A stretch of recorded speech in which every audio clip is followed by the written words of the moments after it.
வணக்கம்.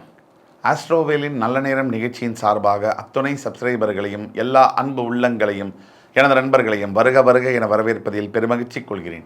இறைவணக்கத்தை கூறி இந்த வீடியோவை தொடங்குவோம். வக்கரதுண்ட மகாகாய சூரியகோடி சமப்பிரபக அவிக்னம் குருமே தேவ சர்வகாரியேஷு சர்வதா. தென்னாட்டுடைய சிவனே போற்றி, என் நாட்டவர்க்கும் இறைவா போற்றி. அன்பர்களே, நண்பர்களே, இன்றைக்கி நம்ம பேச போகிற தலைப்பு என்பது ஒரு மிக மிக முக்கியமான பிரத்யேகமான தலைப்பு. எல்லாருக்கும் என்னென்னா கவலை, இது வரைக்கும் எப்படியோ போயிடுச்சு சாமி, நடந்துருச்சு, எல்லாம் பிரச்சனையெல்லாம் பார்த்தாச்சு, இனிமே எதிர்காலம் எப்படி இருக்கும்? அந்த கேள்வி தான் கோடிக்கணக்கான மக்களோட மனசில் இருக்குது.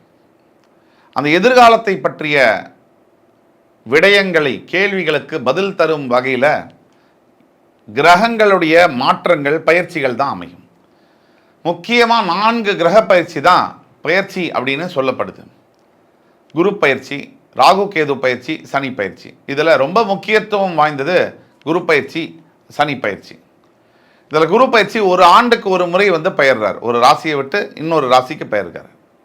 தேவர்களுடைய குருவான பிரகஸ்பதி முழு சுபர், தனகாரகன், கல்விகாரகன் என்று அழைக்கப்படுகின்ற குரு பகவான் மேல்நிலை வேலைகள், ஒரு ஐடி, ஐஃபை ஜாபு, ஒயிட் காலர் ஜாபு, இதுக்கெல்லாம் காரகத்துவம் பெற்ற கடவுளாக வருகிறார். இந்த குரு பகவான் வருகின்ற ஆண்டு, இந்த ஆங்கில புத்தாண்டில் ஏப்ரல் 30 பெயர்ந்து மேஷராசியிலிருந்து பெயர்ந்து ரிஷபராசிக்கு செல்லவிருக்கிறார். கிருத்திகை நட்சத்திரம் 1ஆம் பாதத்திலிருந்து பெயர்ந்து 2ஆம் பாதத்திற்கு போகவிருக்கிறார். இந்த குரு பயிற்சியானது 12 ராசிகாரர்களுக்கு என்ன பலன்களை தரும் அப்படிங்கிறத பற்றி தான் இந்த வீடியோ. அன்பர்களே, நண்பர்களே, இன்றைக்கு நம்ம பார்க்க போகிற குரு பயிற்சி பலன்களில் 2வது ராசியாக மேஷ ராசி அப்புறமா வரக்கூடிய ரிஷப ராசியை பற்றி பார்க்க போகிறோம். ரிஷபம் காலபுருஷனுடைய 2ஆம் வீடு, சந்திர பகவான் உச்சம் பெறக்கூடிய, சுக்கர பகவான் ஆட்சி பெறக்கூடிய அற்புதமான வீடு இது. ரிஷபம் பொறுமைக்கு இலக்கணமான, பொறுப்புகளின் தந்தையான ரிஷபராசி அன்பர்கள்.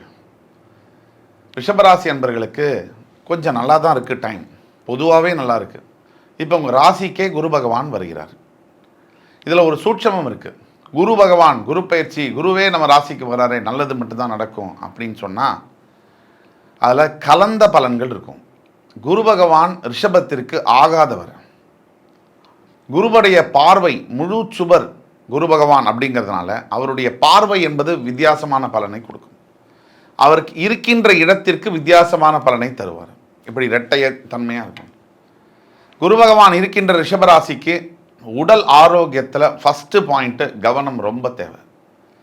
இப்போ நேரங்கெட்ட நேரத்துக்கு சாப்பிட்றது, நேரங்கெட்ட நேரத்துக்கு தூங்குறது போன்ற விஷயங்களை நீங்கள் தவிர்க்க வேண்டும். ஆக ரிஷபராசி அன்பர்களை பொறுத்த வரைக்கும் உங்களோட வீட்டுக்கே அவர் வரார், உங்களுடைய ராசிக்கே அவர் பெயர்ந்து வரார். ஏப்ரல் 30 2024 வருடம், இந்த வருடம் ஏப்ரல் 30 வருகிறார். இந்த ஏப்ரல் 30 கிருத்திகை நட்சத்திரம் 1ஆம் பாதத்திலிருந்து கிருத்திகை நட்சத்திரம் 2ஆம் பாதத்துக்கு பிரவேசம் ஆவார். அப்படி ஆகக்கூடிய குரு பகவான் உங்கள் ராசியில் உட்கார்றதுனால உங்கள் ராசியின் 5, 7, 9 இந்த வீடுகளை பார்ப்பார். குரு பார்வை கோடி நன்மை அப்படிங்கிற வாக்கிற்கேற்ப உங்கள் 5ஆம் வீட்டை பார்க்கக்கூடிய குரு பகவான் உங்களுக்கு பல விதங்களில் நன்மைகளை செய்வார்.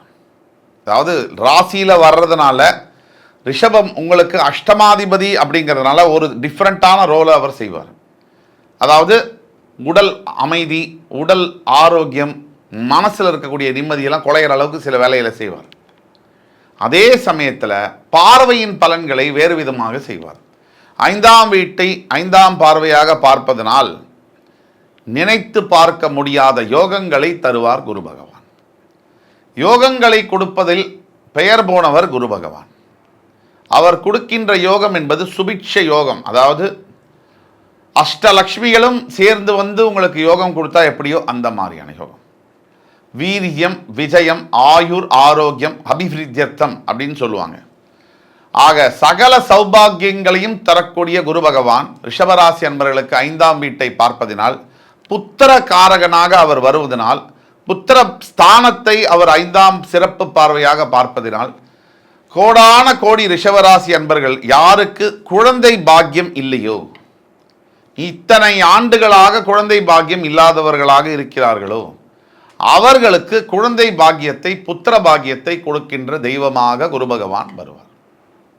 ஏன்னு கேட்டிங்கன்னா, உங்களுக்கு நான் இப்போ சொல்லக்கூடியதில் ஏதேனும் சந்தேகம் இருக்குன்னு சொன்னால், இல்லை சந்தேகம் இல்லைனாலும் கூட உங்களுக்கு நான் சொல்லக்கூடிய பலன்கள் பொருந்துமா இல்லையா அப்படின்னு தெரிஞ்சுக்கணுன்னா, கீழே கொடுக்கப்பட்டுள்ள வாட்ஸ்அப் நம்பரில் எங்களை தொடர்பு கொண்டு கட்டணத்தை செலுத்தி ஆன்லைன் ஃபோன் கால் அப்பாயின்மெண்ட் தான். அதை நீங்கள் பார்த்தீங்கன்னா இன்னும் துல்லியமாக உங்கள் சுய ஜாதகத்தை பார்த்து பலன்களை கூற முடியும்.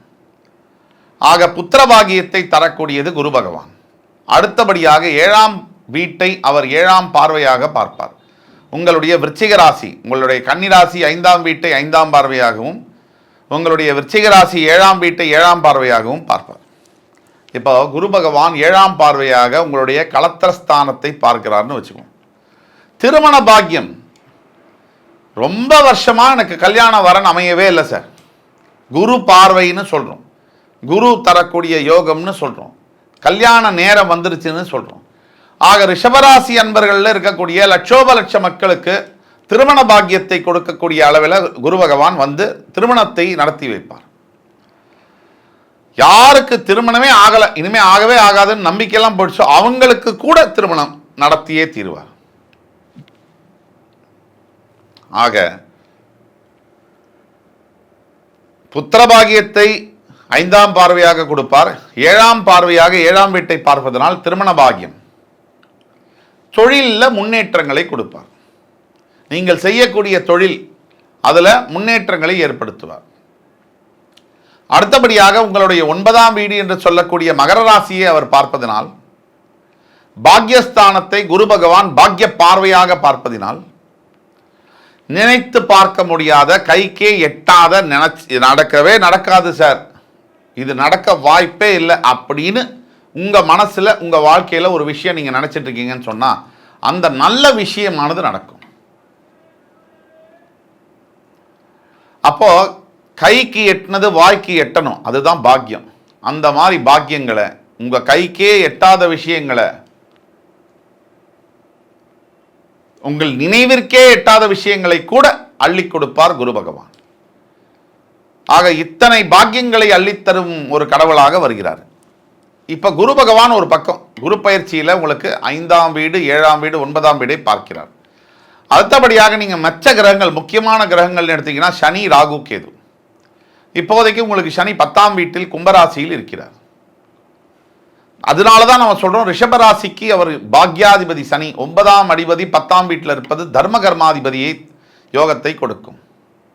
அது மட்டும் இல்லாமல் ரியல் எஸ்டேட் துறை, அரசியல் துறை, விவசாயத்துறை, ஆர்கானிக்ஸ் ஷோரூமு, மெட்டல் சம்பந்தப்பட்ட வியாபாரங்கள், ஹோட்டல் பிஸ்னஸ்ஸு, இதில் இருக்கக்கூடிய ரிஷபராசி என்பவர்களுக்கு மிகப்பெரிய தனவரவை கொடுக்கும், பொருளாதார வரவை மேம்படுத்தும்.